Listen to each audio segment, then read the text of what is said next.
everybody, and welcome to Recipe Roulette, a cooking show where we showcase our dairy-loving cat? I thought it was have enough whiskey to make a portable sauce. Wait. Show off our adorable mascot? Sweat the onions like we're Richard Simmons? No. I know. What? We're gonna choose a recipe book, open to a page at random, and make whatever it says. That's totally a plan. But we're gonna keep everything else, right? Of course. Okay, Casby, you can stay.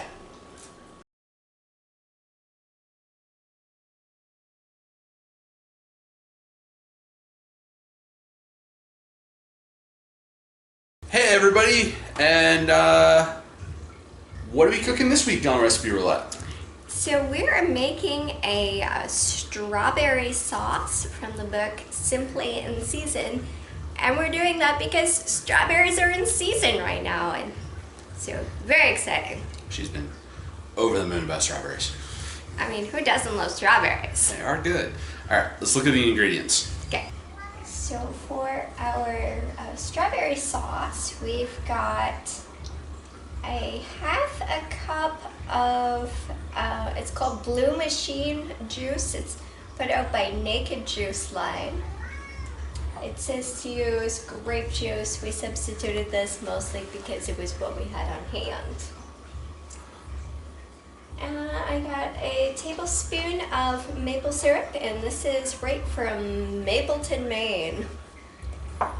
So it's like the real stuff, which is also very exciting. And I've got a half a tablespoon of cornstarch, 2 cups of frozen strawberries, and you want to freeze them to make the sauce because it like breaks down better. Yeah, the water inside the fruit crystallizes, and that actually destroys the cell structure. It's kind of the same process of what happens when you freeze a tomato, or when zombies are exposed to cold temperatures and then thaw it out. They should not be able to move. They should just... Anyways, thanks for that tidbit. White Walkers shouldn't work. And I've got about half a teaspoon of vanilla from a vanilla bean. Okay, so we're basically just gonna bind everything into a saucepan. So let's get our saucepan. I know it's not a saucepan, but it's what I got out for you. It works well.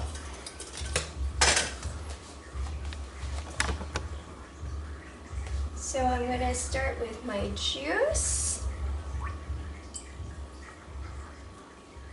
It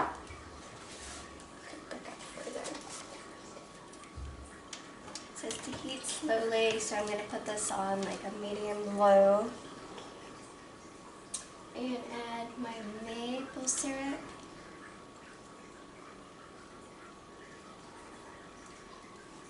And my cornstarch.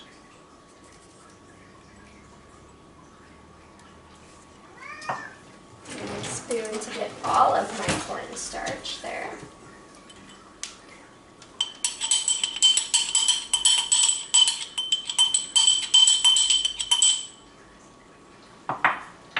And then I'm going to use a wooden spoon and just stir this so it all gets mixed in.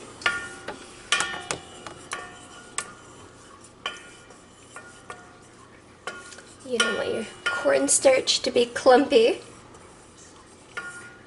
You want it to be able to thicken everything on there.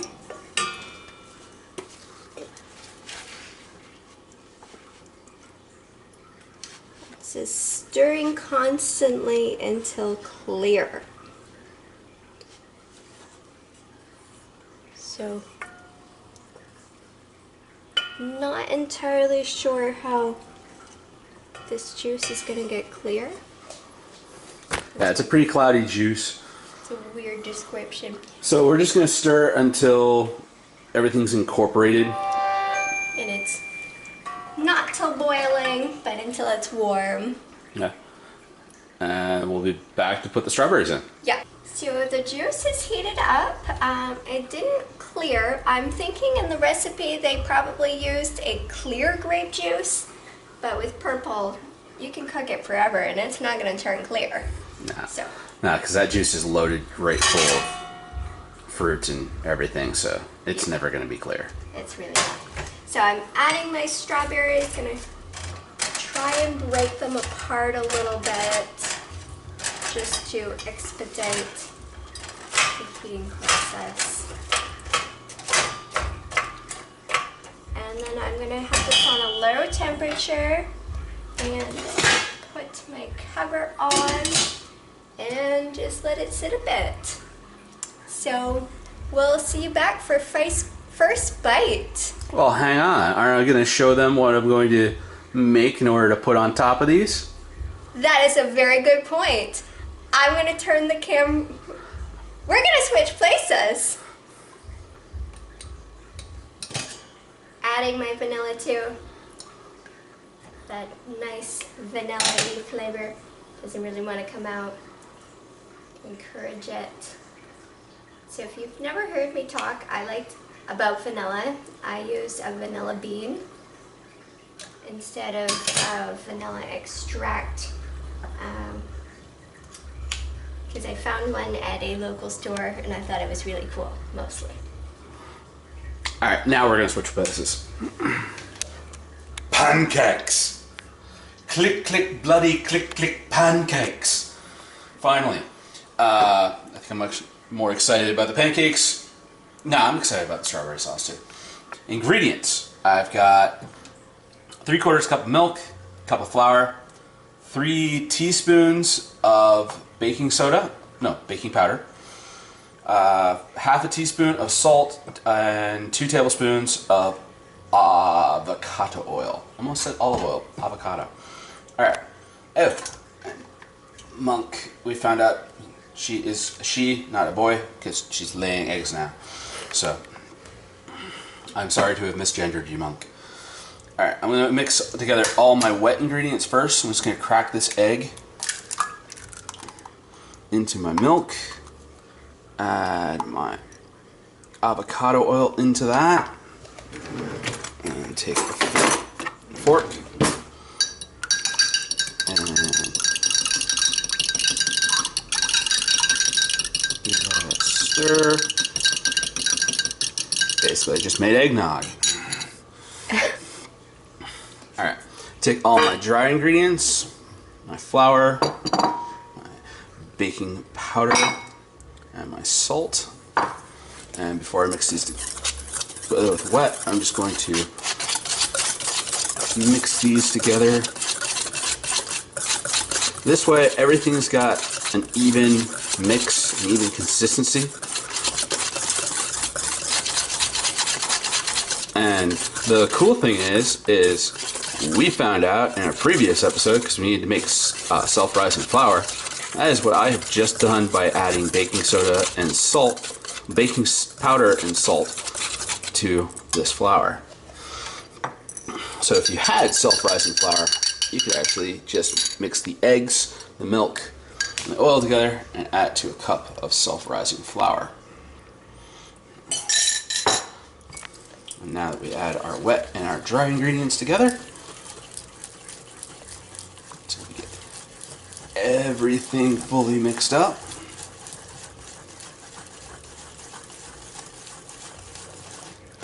So with the egg, does that mean that we've used a homunculus egg instead of a chicken egg? Yes. Chicken eggs will also work with this recipe. You don't have to find yourself a homunculus egg.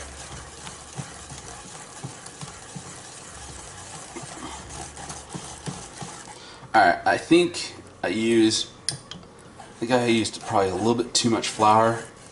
Kind of hard packed that cup full. So I'm going to add a little bit more milk. Pancake batter is really forgiving about adding more milk, more flour to get the consistency you want. Yeah, I like a nice pourable consistency. You're looking for cake batter. This was starting to become like ciabatta batter. And if you haven't seen our ciabatta episode, if you have seen our ciabatta episode, you'll understand. That was interesting.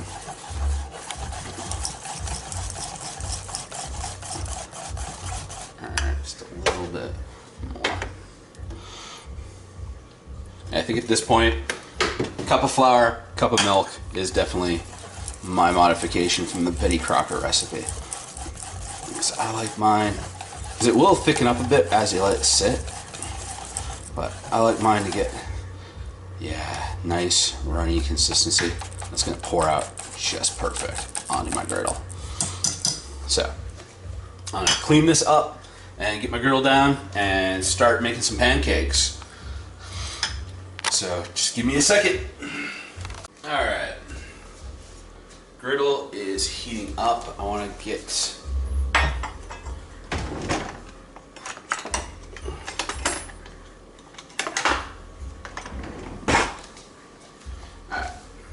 while my griddle is heating up, just want to put some oil on it. Just a nice little spoonful. Grab basting brush. Just work that oil all the way over. I know it's a non-stick surface, but you always want to use some food lube and get your surfaces nice and oiled whenever you're doing any kind of grilling. Now, to get my pancakes to all be a nice uniform consistency, I'm using a small ladle. I'm just going to ladle out.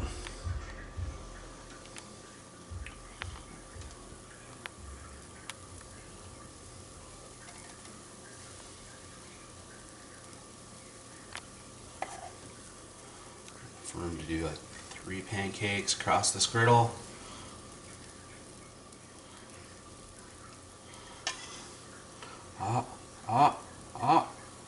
Firm up before you touch each other. Don't want to have to break you two up.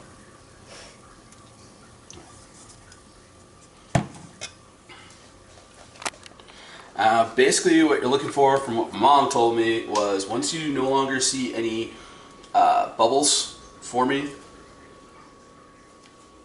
on your pancake, is when it's ready to be flipped. So we see those bubbles starting. Yeah.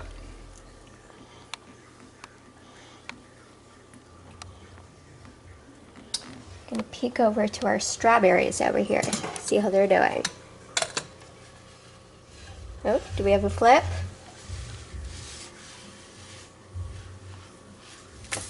A little bit too soon on that one.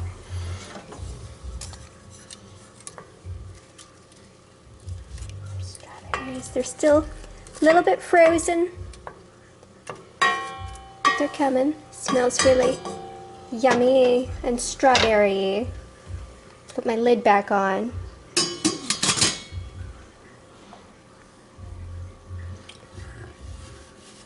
Let's see about this one.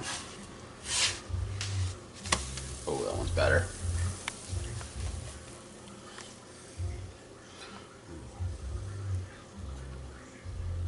Alright, bubbles are starting to break on this one.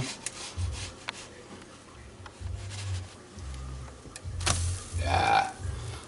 Once your bubbles all pop, that's when you flip. I knew it was something about the bubbles, Mom. Alright, and in order to keep these warm, I'm going to grab a plate and just set them in the microwave while I get the whole batch made up. And then once I get pancakes all made, I'm going to scramble up some eggs. We're going to have a big old Easter Sunday breakfast. I know it's not Easter Sunday for you, but this is how we're celebrating it. Pancakes with fresh fresh strawberry sauce, scrambled eggs. Oh, look at that golden brown on that pancake. Yeah, those are beautiful. Yeah, it's time. Slide these over onto my plate. You could also use a mixing bowl with a plate on top. That's how Mom always likes to keep her pancakes warm. Just gonna try not to dirty as many dishes. We're still dealing with the dishwasher monster from last night's cooking. So, one thing about cooking show, we dirty a lot of dishes. True. So we're trying to learn how to cut back on that as best we can. Yeah. Okay, so now we'll see them for the first bite. Now we'll see them for the first bite. Hey, we're back for the first bite. Strawberry here. Little pancake. Fluffy pancakes. Warmed up strawberry sauce. Really good pancake topper. So just to know, we heated this up about medium at the end to make it nice and warm. The recipe actually recommends to let it chill, and that'd be a great way to use this if you wanted to put it on ice cream or something like that. So, versatile sauce. Yeah. So we're gonna dive in and enjoy the rest of our breakfast, and we'll see you later. So we kind of dived into the pancakes without picking a recipe, and seeing how you made me wait a week in order to have this delicious strawberries, I'm picking the cookbook. Okay. All right, so we got Wyclif's The Barbecue Bible, and the Reverend Wycliffe said we are making Brazilian beer chicken. Huh. Okay, so I need 2 cups of beer. You know what? I think I can pull this off. I think I can pull this off vegetarian. Cool. All right, we got a bag of veggie chicken in the freezer. I'm making some beer chicken. We just need to pick up some beer. Do you still have beer? I have kvass. I don't have beer. Okay. Wait. We'll figure it out, and in the meantime, thanks everybody for watching. Remember to like, share, subscribe, all that good stuff, and we'll see you back next week with vegetarian Brazilian beer chicken. Okay, bye everybody. Peace.